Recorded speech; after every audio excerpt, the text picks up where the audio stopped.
5-minute wait. That's quite something.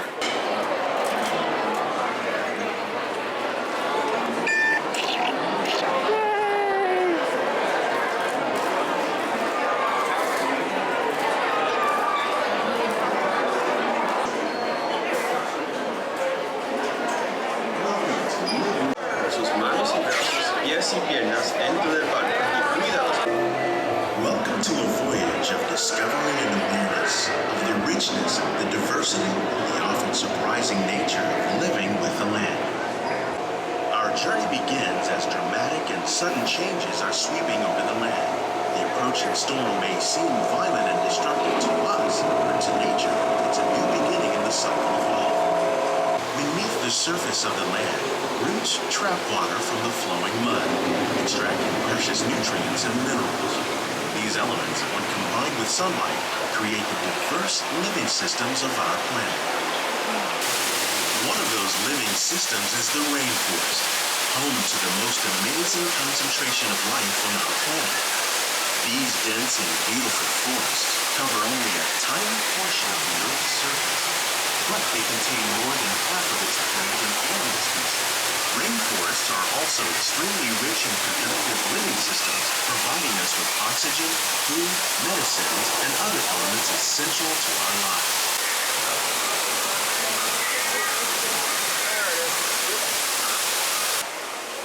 In the desert, nature has created a very different, but no less beautiful living system.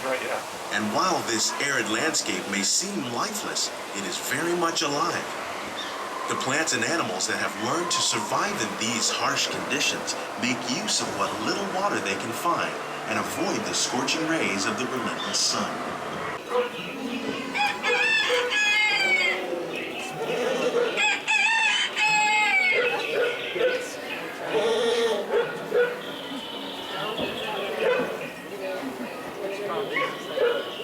Of all the forces at work on the land, humans have had one of the most profound effects.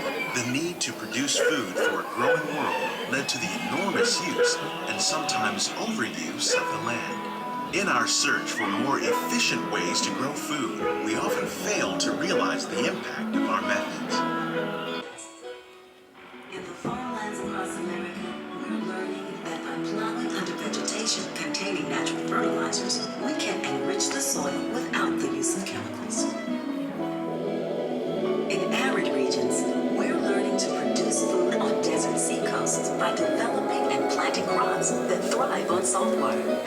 Welcome to our living laboratories, where scientists from Epcot and the U.S. Department of Agriculture are exploring innovative ways to produce bountiful harvests now and into the future. Some, like the water lily, thrive in wet, swampy areas and waterways. All parts of this plant, even the flower petals, are edible. One day, many of these lesser-known tropical plants may be as important as the bananas growing on both sides of the boat. More than 28 million tons of bananas are eaten annually, making it the most popular fruit in the world. While there are more than 50,000 edible plant species in the world, most of us are only familiar with the handful that make up our everyday diet. The common grains growing here, wheat, maize, sorghum, and millet, plus rice, account for nearly 2/3 of our global food consumption. Learning how to increase yields of these staples is an important goal of research around the world. These plants are definitely on their way up. Innovative growing techniques like these increase yields while more efficiently using resources like water, fertilizer, and pesticides. Some of our best ideas have been inspired by nature, like these fruit and vegetable trees. By growing these ground plants vertically, we can increase yields and better control diseases.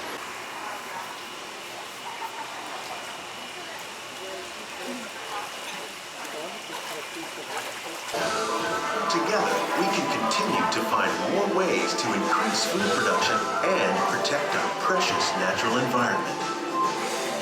Only then will we truly be living with the land. If you'd like a closer look, then check out the Behind the Scenes walking tour. It's a chance for the whole family to get up close and personal with the plants and growing techniques in our laboratories. Okay. Oh, this is a bit of a gauntlet.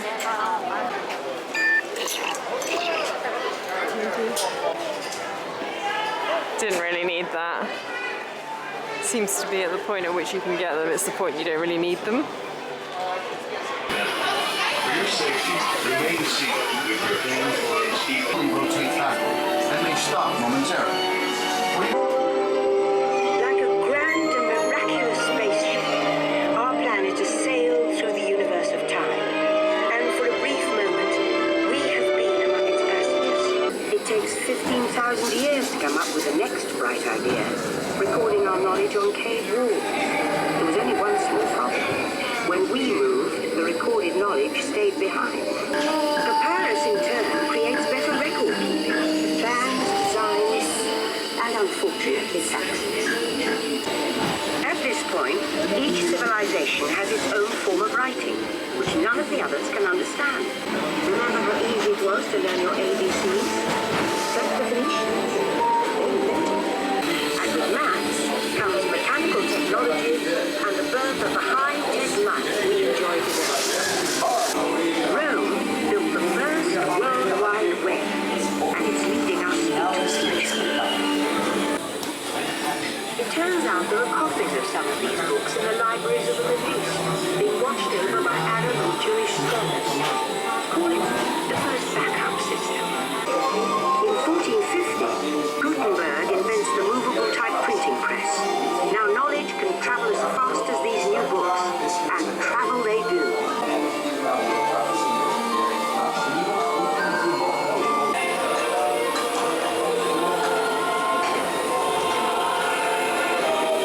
By now, we're communicating from anywhere on Earth, and in 1969, from somewhere else.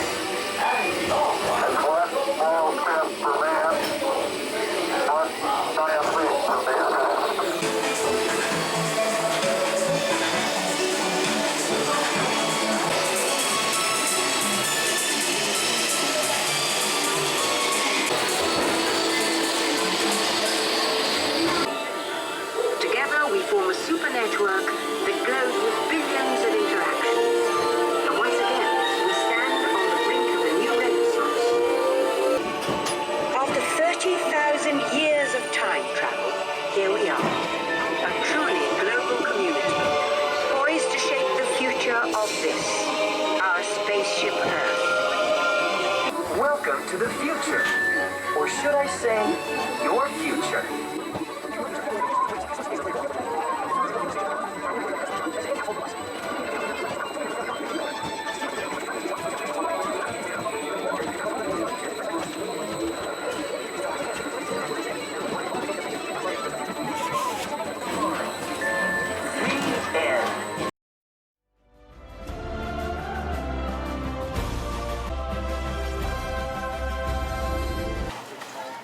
Seems a shame to be going in when the weather is so nice, but never mind. Hey there, well, Hiya. Thank you. Thank you. Oh, mask. At least I had it the right way on this time.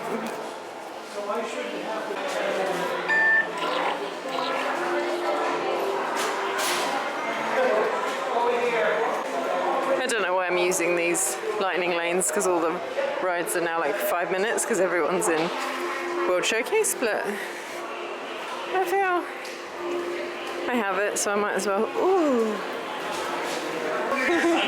there's still no pass for plans. Nemo, I am not going to lose you again. Do you hear me? Nemo!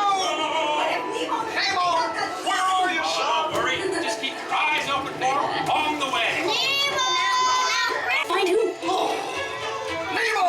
Where are you, Nemo? Who's Nemo? He's my son. You know that. I do. We went on a huge adventure together. Jellyfish! And the next one, jellyfish!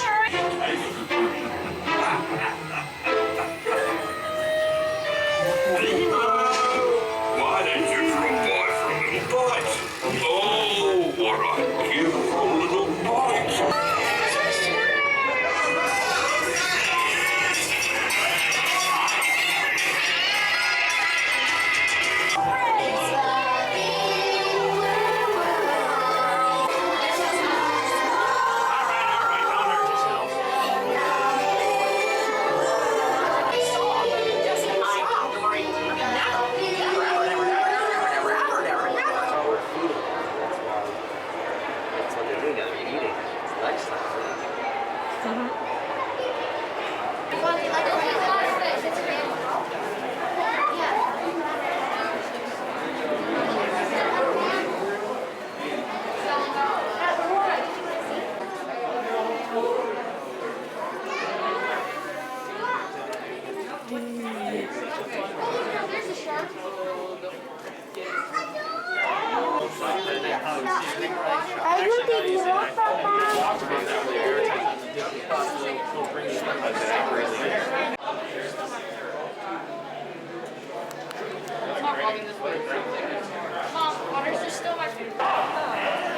don't know where the other one is.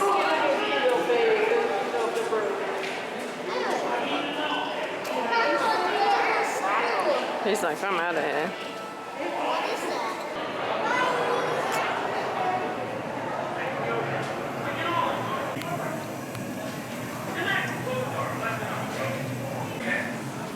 Wow.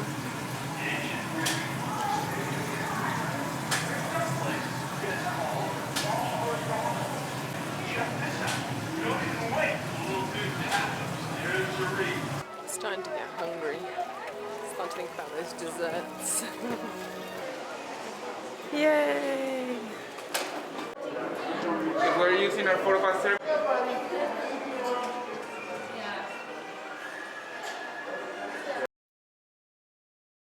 Yay! I finally met Mickey! Woohoo! So I'm going to go over to Test Track now and stand in the single rider line for however long that takes.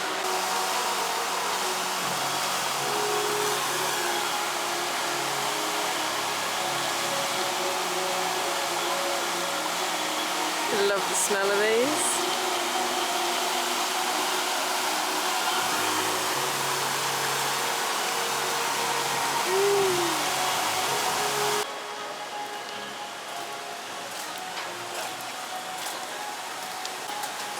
Yay! Oh, wet mask.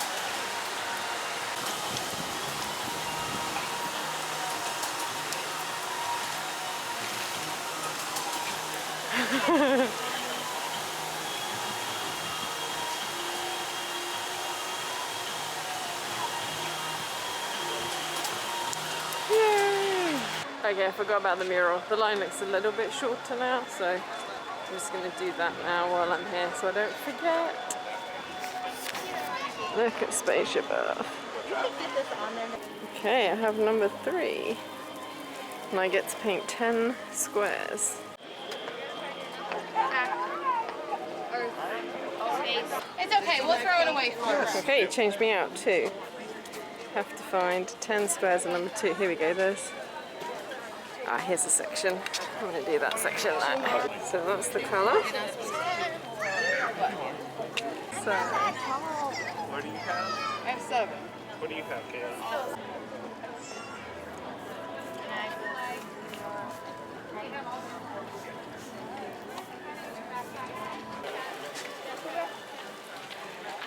Cool, isn't it? And that's what it's going to look like. And I painted this bit here. Oh, Test Track will be closing at 6:30. I'm glad I came to do it now. Single rider. Let's see the horror of this.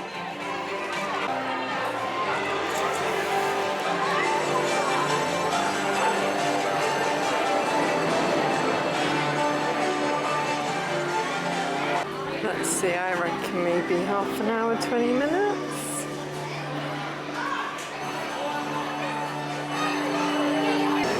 We'll begin with the capability test to see how your vehicle designs perform under challenging weather and surface conditions.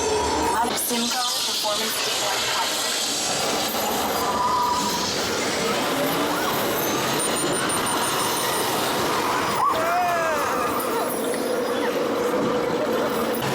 Let's see how your designs hold up now.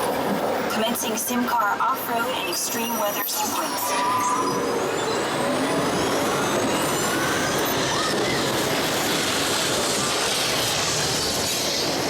Dynamic efficiency. Okay, the responsiveness data is now being synchronized. Automated driving technology verified and active.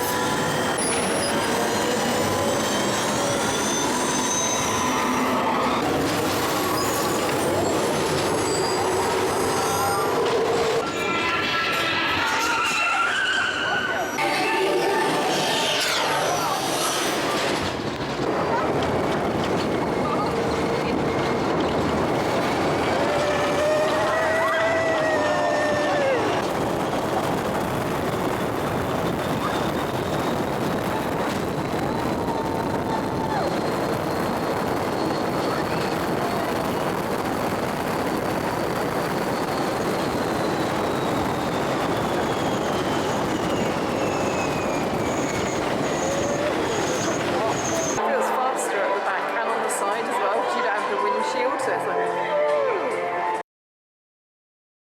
is this still open? I'm going to do this if no one else is.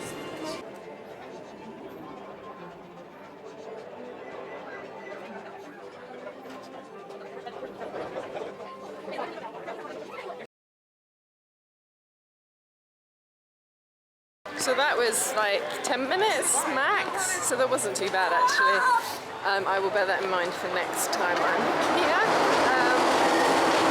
I am now going to venture towards World Showcase, stopping at the ports of entry because there's a couple of desserts I want to get on the way in.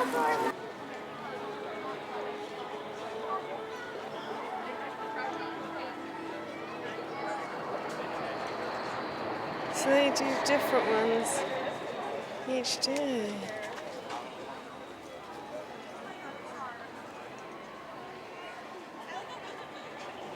Oh, I like this one.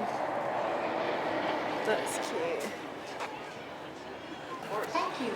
I'm gonna see about a gift card and the map thing.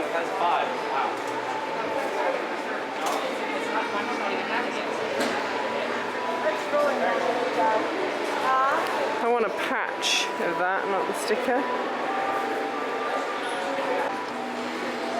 Oh, I thought they had a regular t-shirt of that.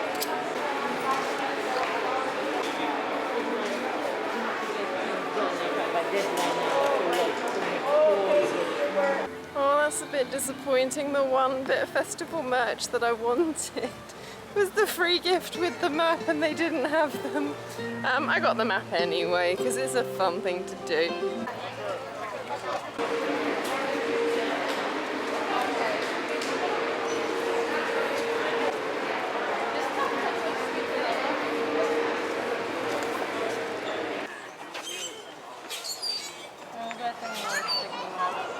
Do you want to get in these people's picture? Right, this is useful.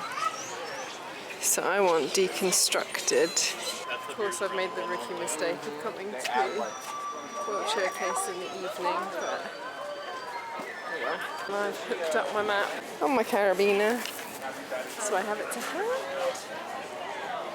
Right here, I'm gonna get the orange mousse. Wow, it's so beautiful. Wow. Okay, let's see. I don't know which bit to eat first. Let's try this bit. Oh, it's hard. Whoa.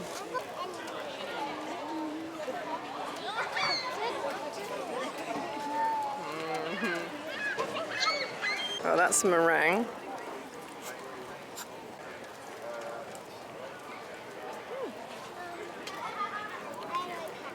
Nice. That was amazing. So I'm going to get the deconstructed key lime pie now. Wow! Look at this. I'm going to set this to the side so you can see me eating it. Okay, new plan. Now I've eaten those two, both as nice as I thought they were going to be. The last show for Voices of Liberty is at 4:45 and then the American Adventure is at 5. It's 10 past 4 now, so I'm going to head around. I don't know if you saw any of that because the battery cut out. I'm going to try Mexico before I go to the Voices of Liberty. Okay, so this must be the inn. Wow.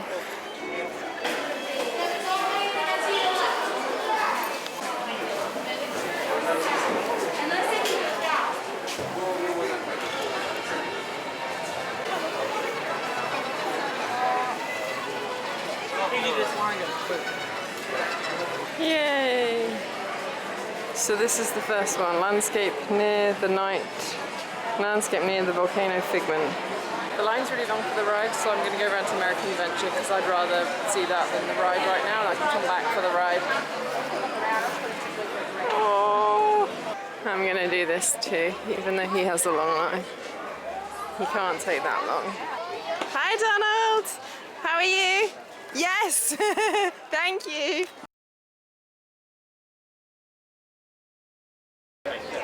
Whew. That took longer than I thought it would, and it's really busy. I have 15 minutes to get around to American Adventure, which is doable.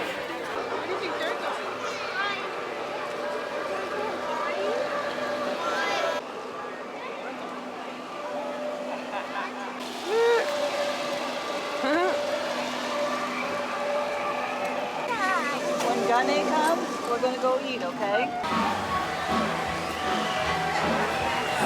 She hasn't even noticed me.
Back in 1814, America was still involved in the War of 1812. Two young Americans, a doctor and a lawyer, were being held aboard a British battleship that was anchored in the Baltimore harbor just outside Montana. Now the Battle of Baltimore began, and from their vantage point, the two young Americans could do nothing